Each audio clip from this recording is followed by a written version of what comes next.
بسم الله الرحمن الرحيم الحمد لله رب العالمين والصلاة والسلام على رسوله الكريم أما بعد أعوذ بالله السميع العليم من الشيطان الرجيم قال تعالى والوالدات يرضعن أولادهن حولين كاملين لمن أراد أن يتم الرضاعة وعلى المولود له رزقهن وكسوتهن بالمعروف لا تكلف نفس إلا وسعها لا تضار والدة بولدها ولا مولود له بولده وعلى الوارث مثل ذلك إلى آخر الآية.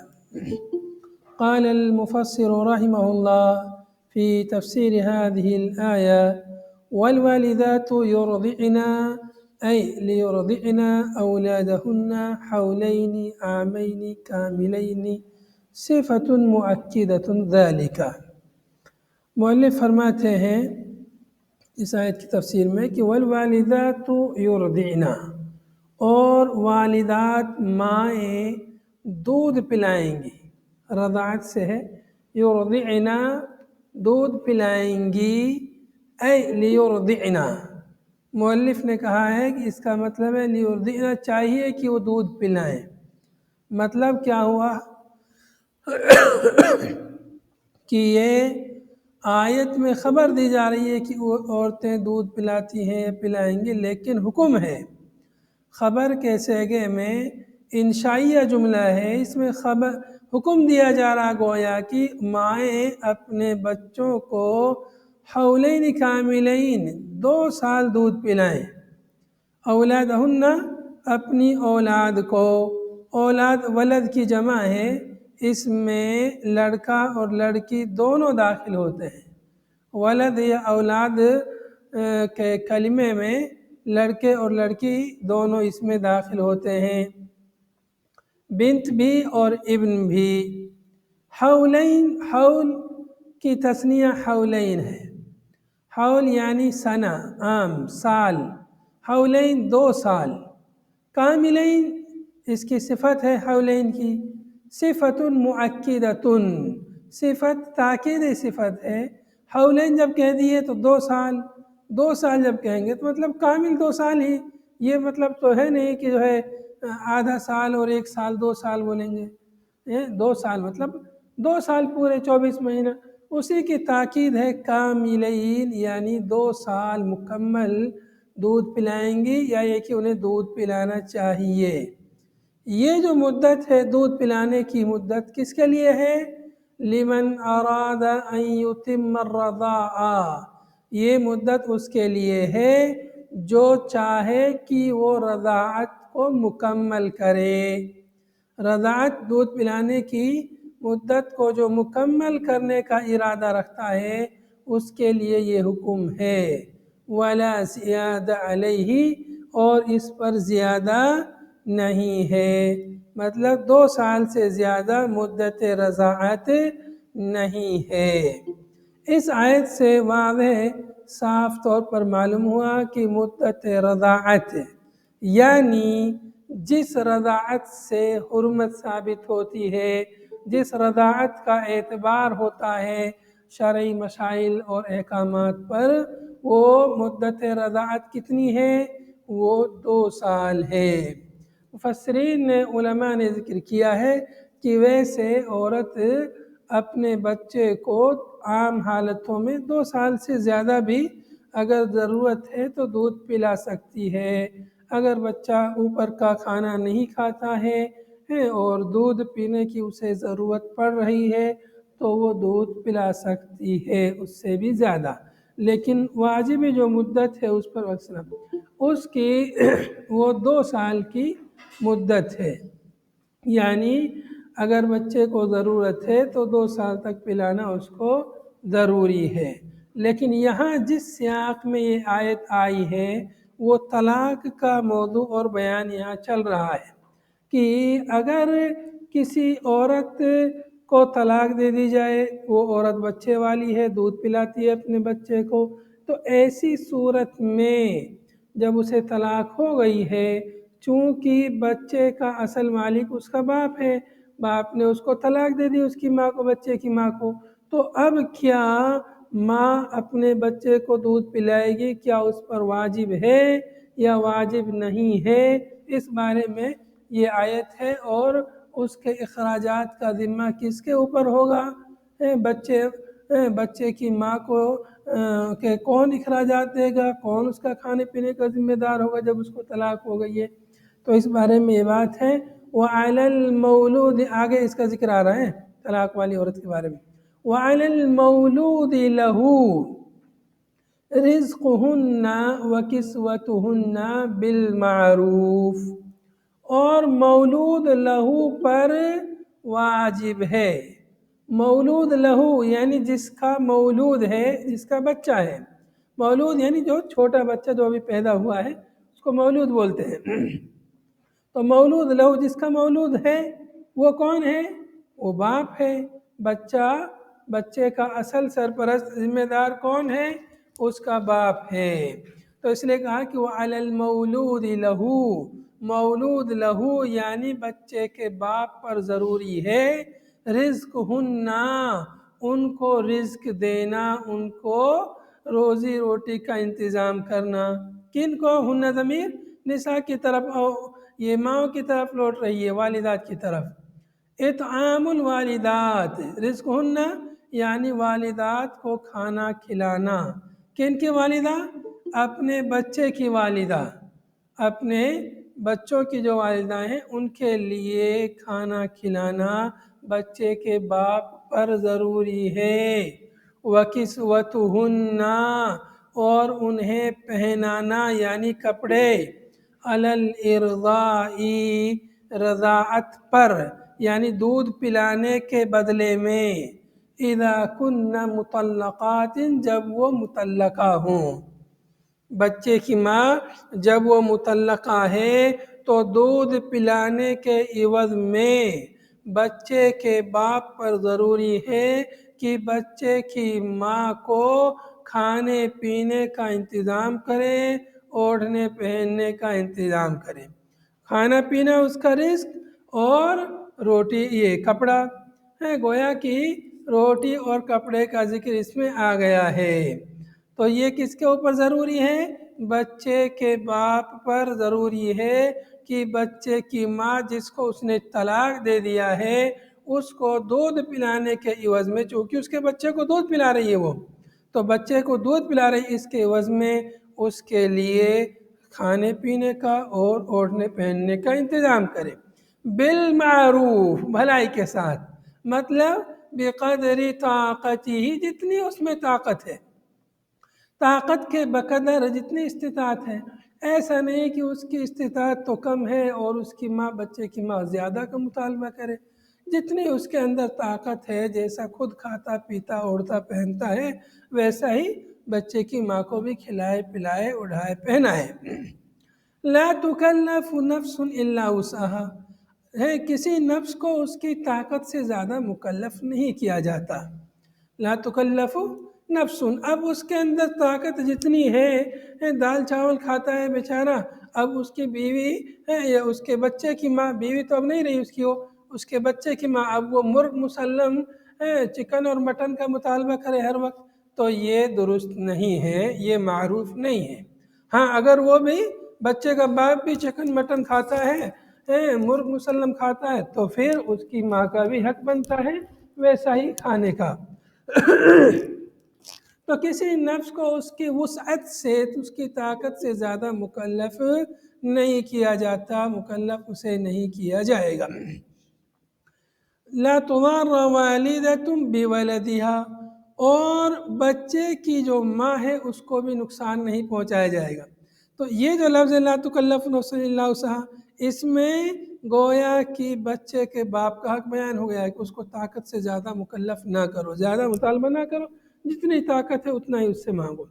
اب بچے کی ماں ہے اس کا بھی حق بیان ہو رہا ہے، لا تضار والدۃ بولدها، بچے کی ماں کو نقصان نہیں پہنچایا جائے گا بولدها، اس کے بچے کی وجہ سے، بسبب ہی بچے کے سبب سے، اس کے اپنے بچے کی وجہ سے، اس کے اپنے بچے کے سبب سے اس کو نقصان نہیں پہنچایا جائے گا۔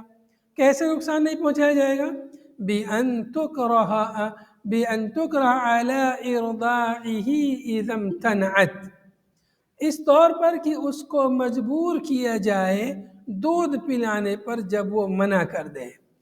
اگر بچے کی ماں ہے جس کو طلاق دی ہوئی ہے، اس عورت کو جس بچے کی ماں کو طلاق دی ہوئی ہے، تو اس ماں کو مجبور نہیں کیا جائے گا کہ وہ اپنے بچے کو دودھ پلائے، اس لیے کہ اس بچے کو دودھ پلانے کی ذمہ داری اس کے باپ کے اوپر آتی ہے، کیونکہ اس نے اس کی ماں کو طلاق دے دیا ہے۔ اب اس کا باپ چاہے کہیں سے بھی اس کے لیے دودھ پلائے، چاہے اس کی اپنی اصلی ماں سے دودھ پلوائے یا کسی اور عورت کو اسے دے دے دودھ پلانے کے لیے۔ اگر اس کی ماں نہیں پلا رہی ہے تو اگر ماں نہیں پلا رہی تو اس کو مجبور نہیں کیا جائے گا کہ تو دودھ پلا۔ تو اگر مجبور کیا جا رہا گویا کہ اسے پریشان کیا جا رہا ہے، تو اس طرح اس کو نقصان نہیں پہنچایا جائے گا۔ وَلَا يُضَارَّ مَوْلُودٌ لَهُ بِوَلَدِهِ، اور مولود لہو کو بھی پریشان نہیں کیا جائے گا اس کے بچے کی وجہ سے۔ مولود لہو کون ہے؟ بچے کا باپ۔ وَلَا يُضَارَّ اسی پر عطف ہے لا تضار پر، اس لیے کہا وَلَا يُضَارَّ مَوْلُودٌ لَهُ بِوَلَدِهِ، مولود لہو یعنی بچے کا باپ ہے جو، اس کو بھی پریشان نہیں کیا جائے گا، اس کو بھی ضرر نہیں پہنچایا جائے گا بِوَلَدِهِ، اس کے اپنے بچے کی وجہ سے، اے بِسَبَبِهِ، اس کے بچے کے سبب سے۔ کیسے؟ بِأَن يُكَلَّفَ فَوْقَ طَاقَتِهِ، اس طور پر کہ اس کو اس کی طاقت سے زیادہ مکلف کیا جائے۔ اس کی طاقت سے زیادہ مکلف کر دیں گے تو ظاہر سی بات ہے بچے کے باپ اس کو ضرر پہنچے گا، اس کو تکلیف پہنچے گی، پریشان ہوگا، تو یہ مناسب نہیں ہے۔ یہاں پر آپ دیکھ رہے ہیں بِوَلَدِهَا اور یہاں کہا بِوَلَدِهِ، تو یہاں پر بچے کی نسبت اس کی ماں کی طرف کی ہے اور یہاں بچے کی نسبت اس کے باپ کی طرف کی ہے۔ بِوَلَدِهَا، اس کے اپنے بچے کی وجہ سے نقصان نہیں پہنچایا جائے گا۔ یہاں کہا باپ کو بھی اس کے اپنے بچے کی وجہ سے نقصان نہیں پہنچایا جائے گا، ایک ہی بچہ ہے، یہاں پر نسبت باپ کی طرف، یہاں پر ماں کی طرف۔ کیوں؟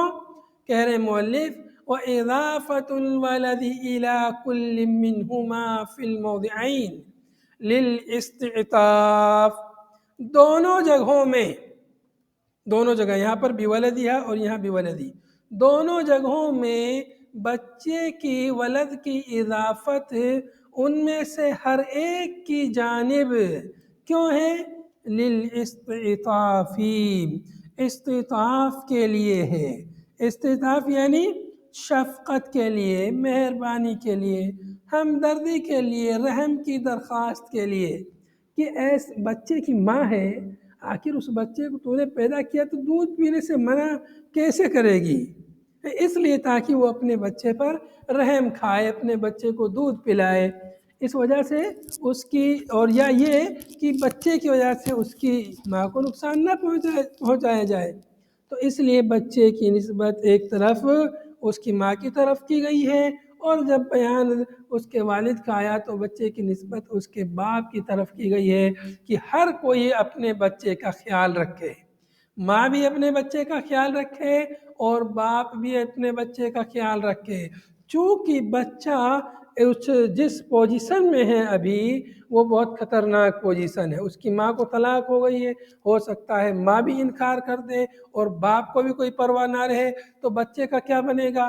تو اس لیے تاکہ بچے کا ہر کوئی خیال رکھے، باپ بھی اور ماں بھی، اس لیے مہربانی کے لیے، شفقت کے لیے، رحم کی درخواست کے لیے یہاں پر ولد کی اضافت اس کی ماں کی طرف اور اس کے باپ کی طرف کی گئی ہے۔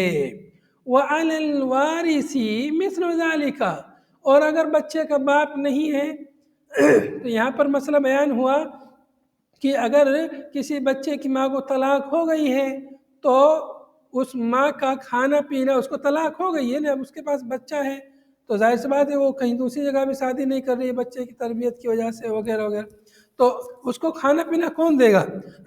تو اس لیے اس کے کھانا پینا اوڑھنے پہننے کو اس کے بچے کے باپ پہ واجب قرار دیا۔ لیکن اگر بچے کا باپ نہیں ہے، بچے کا باپ مر گیا، پھر کون دے گا؟ تو فرمایا کہ وَعَلَى الْوَارِثِ، وارث پر ہے، مثل ذالک، اسی جیسا۔ تو جو اس کا وارث ہے، وارث پر یعنی باپ مر گیا تو باپ کا جو وارث ہے اس کے اوپر ضروری ہے۔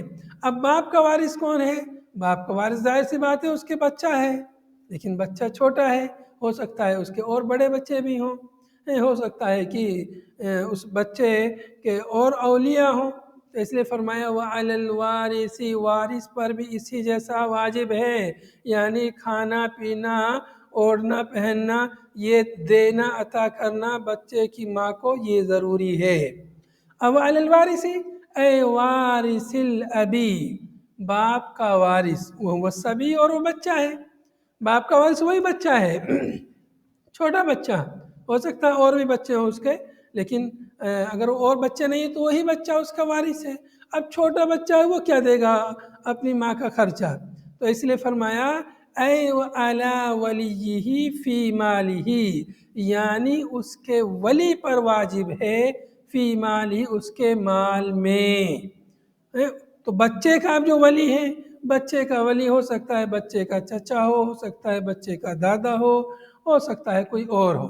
تو جو بھی اس کا ولی امر ہے، جس کے پاس بھی اس کی وراثت ہے، اس کا مال ہے، وہ اس میں سے ادا کرے گا خرچہ بچے کی ماں کا۔ مثل ذالک، اسی جیسا پیچھے بیان ہوا، الذی علی الاب، اسی جیسا جو باپ پر واجب تھا، باپ پر جو واجب تھا پیچھے جو ذکر ہوا ہے، وعلی المولود لہ رزقہن وکسوتہن بالمعروف، ایسا ہی بچے کے ولی الامر پر یا باپ کے وارث پر واجب ہے۔ للوالدتی، والدہ کے لیے، من الرزق والکسوتی، رزق اور کسوہ، رزق اور کسوہ یعنی کپڑے، تو کھانا پینا اوڑھنا پہننا یہ واجب ہے والدہ کے لیے ادا کرنا۔ اگر باپ نہیں ہے تو بچے کے جو ولی الامر ہے وہ اس کو ادا کریں گے۔ تو یہاں پر اس آیت کریمہ میں پہلے دودھ پلانے کی مدت کا بیان ہوا کہ دودھ پلانے کی مدت حولین کاملین ہے، جو شخص مکمل کرنا چاہے، پھر کہہ دیا جو شخص مکمل کرنا چاہے، مطلب اس سے پہلے بھی کوئی بند کرنا چاہے تو بند کر سکتا ہے، اس سے زیادہ کے لیے اس کو مجبور نہیں کریں گے، اس سے زیادہ اگر وہ پلانا چاہتی ہے اپنی من مرضی سے، بچے کو ضرورت ہے تو اس سے زیادہ کے لیے اس کو مجبور نہیں کیا جائے گا۔ حالانکہ مطلقہ میں تو تھوڑی کے لیے بھی مجبور نہیں کر سکتے ہیں، کیونکہ وہ مطلقہ اگر ہو گئی ہے تو بچے کا کھانے پینے اب جو ہے اس کے لیے دودھ پلانا اس کے باپ پر ضروری ہے کہ وہ کہیں سے بھی اس کے لیے انتظام کرے، چاہے الگ سے دودھ پلائے یا کسی مرضعہ کو معین کرے کہ وہ اس کے لیے دودھ پلائے۔ فَإِنْ أَرَادَا اے الوالدان فصالا فطاما لہو قبل الحولین۔ جی شیخ، اس بچہ کو کون رکھے گا؟ باپ رکھے گا یا ماں رکھے گی؟ جب دودھ پلائے گی ماں، ظاہر سی بات ہے جب دودھ پلائے گی ماں تو ماں کے پاس رہے گا۔ رضاعت ختم ہونے کے بعد؟ ہاں، رضاعت ختم ہونے کے بعد وہ اگر بچے کو اختیار دیا جائے گا، اگر بچہ سمجھدار ہے کہ ماں کے پاس رہنا چاہتا ہے یا باپ کے پاس رہنا چاہتا ہے، باقی اس کے اخراجات باپ کے ذمے ہیں، اس کے اخراجات باپ کے ذمے ہیں، اس کا جتنا بھی جو خرچہ ہے۔ لیکن بچہ کہاں رہنا چاہتا ہے تو ایسی صورت میں اس کو اختیار دیا جائے گا کہ ماں کے پاس رہنا چاہتا ہے یا باپ کے پاس رہنا چاہتا ہے۔ فَإِنْ أَرَادَا اے الوالدان، اگر یہ دونوں بچے کے جو ماں باپ ہیں دونوں چاہیں فصالاً دودھ چھڑانا، فصالاً یعنی فطاماً لہو قبل الحولین، 2 سال سے پہلے ہی اس کا دودھ چھڑانا چاہیں، صادراً عن تراض، یہ دودھ چھڑانا کس طرح صادر ہو؟ ان تراض اتفاق منہما، دونوں کی رضامندی سے، دونوں کے اتفاق سے اگر ایسا ہوتا ہے، وتشاور بینہما، اور دونوں کے درمیان مشورے سے اگر ایسا ہوتا ہے، لی تظہر مصلحت الصبی، تاکہ بچے کی مصلحت ظاہر ہو فیہ، اس میں یعنی دودھ چھڑانے میں، اگر 2 سال سے پہلے ہی دودھ چھڑانے میں اگر بچے کی مصلحت ظاہر ہو رہی ہے اور یہ بات سمجھ میں آ رہی ہے تو کیا حکم ہے اس کے بارے میں؟ فلا جناح علیہما، تو ان دونوں پر اس سلسلے میں کوئی گناہ نہیں ہے، فی ذالک، اس سلسلے میں ان دونوں پر کوئی حرج نہیں ہے، کوئی گناہ نہیں ہے، مطلب 2 سال سے پہلے بھی وہ دونوں چاہیں تو دودھ چھڑا سکتے ہیں۔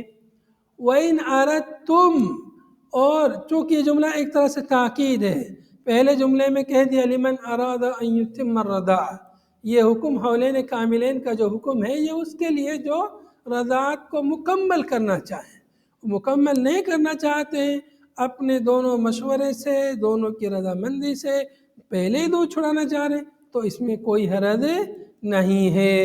اور اگر تم چاہو کہ اپنی اولاد کو دودھ پلواؤ دوسری عورتوں سے تو اس میں بھی کوئی حرج نہیں ہے۔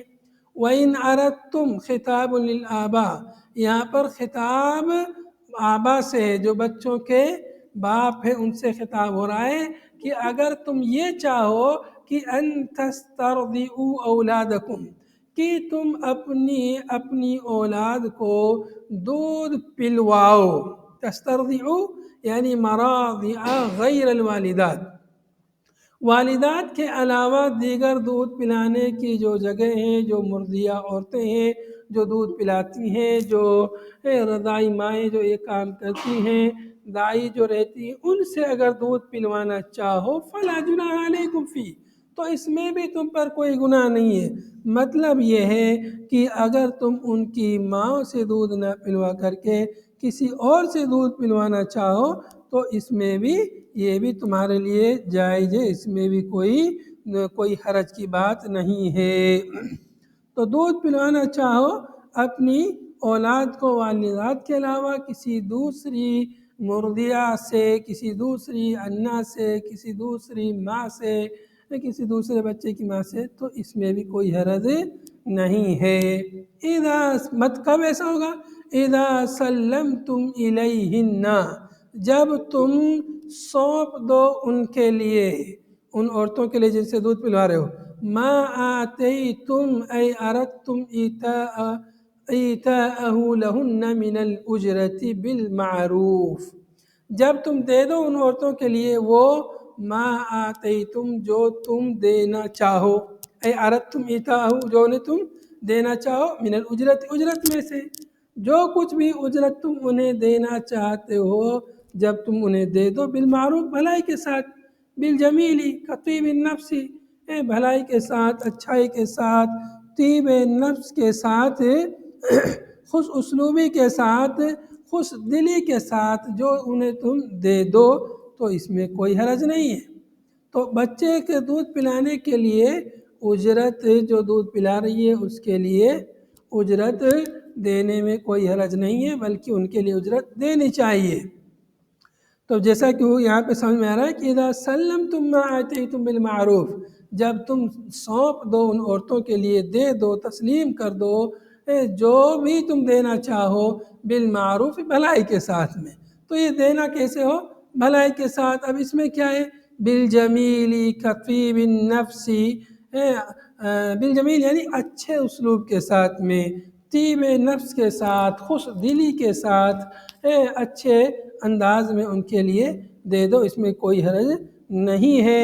واتقوا اللہ واعلموا ان اللہ بما تعملون بصیر، اور اللہ سے ڈرو، اتقوا اللہ، اور اللہ سے ڈریے، مطلب یہاں جو احکام بیان ہوئے ہیں ان احکامات کے سلسلے میں اللہ کا تقوی اختیار کرو، اللہ کے حکم کی مخالفت نہ کرو، وَاعْلَمُوا، اور جان لو، ان اللہ بما تعملون بصیر، یقین اور جان لو یقیناً اللہ سبحانہ و تعالی جو کچھ بھی تم عمل کرتے ہو بصیر اسے اللہ دیکھتا ہے یا اسے اللہ تعالیٰ دیکھ رہا ہے۔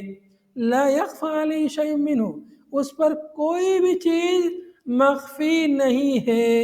لا یخفی علیہ شیء منہ، اللہ تعالیٰ سے کوئی بھی چیز پوشیدہ نہیں ہے، ہر چیز کا اللہ تعالیٰ کو علم ہے کہ کون چیز ہے، کون کر رہا ہے، کیا کر رہا ہے، کیسے کر رہا ہے، اللہ کے حکم کے مطابق کر رہا ہے یا اللہ کے حکم کی مخالفت کر رہا ہے۔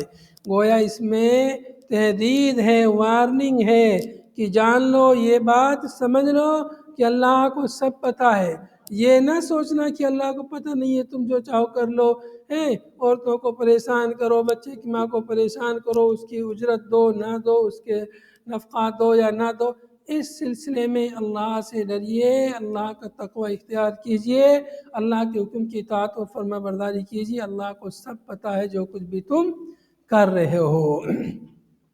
اس تشاورہ کا معنی کس کا؟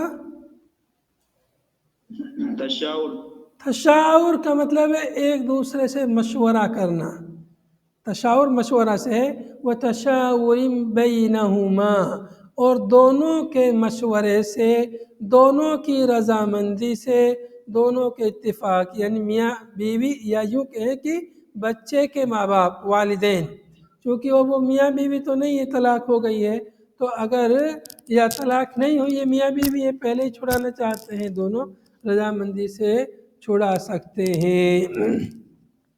تو ان آیتوں میں ہمیں طلاق کے ضمن میں اور اس کے فوراً بعد ان آیتوں کا ذکر آیا ہے، جس سے میں بچے کو دودھ پلانے کی مدت ہے کہ اگر کسی بچے کی ماں کو طلاق ہو جاتی ہے تو بچے کے دودھ پلانے کا مسئلہ کیسے حل ہوگا۔ تو شریعت نے ایک یہ باریک باریک چیزیں بھی بیان کر دی ہیں، اور اس سے یہ سمجھ میں آتا ہے کہ شریعت نے، دین اسلام نے چھوٹے بچوں کے حقوق کی بھی کس طرح پاسداری کی ہے، کس طرح حفاظت کا انتظام کیا ہے۔ ایسے ہی مظلوم عورت یا یہ عورت جسے طلاق ہوئی ہے، اس کے کیا کیا حقوق اس کے شوہر پر، یا جس شوہر نے اس کو طلاق دی ہے اس پر کیا کیا حقوق بنتے ہیں، یا جس شوہر نے طلاق دی ہے اس کا کیا حق بنتا ہے، یہ تمام چیزیں شریعت نے بیان کر دی ہیں۔ چونکہ دین اسلام یہ مکمل ضابطہ حیات ہے، زندگی میں اگر اس طرح کا موڑ آ جاتا ہے تو یہ بہت ہی خطرناک موڑ ہوتا ہے، جس میں میاں بیوی جدا ہو جائیں کسی وجہ سے، کسی اختلاف کی بنا پر، تو شریعت نے ایسے خطرناک موڑ پر ہماری رہنمائی فرمائی ہے کہ اگر زندگی میں ایسا خطرناک موڑ آ جائے، ایسی کوئی حالت سچویشن پیدا ہو جائے تو تم کو کیا کرنا ہے، اس بارے میں شریعت نے ہماری مکمل طور پر رہنمائی کی ہے۔ ہمیں ان رہنمائیوں کا خیال رکھنا چاہیے، انہی کے مطابق اپنے مسائل کو حل کرنا چاہیے۔ ھذا وصلی اللہ وسلم علی نبینا محمد وعلی آلہ وصحبہ اجمعین۔ سبحانک اللہم وبحمدک، نشہد ان لا الہ الا انت، نستغفرک ونتوب الیک۔ والسلام علیکم ورحمۃ اللہ۔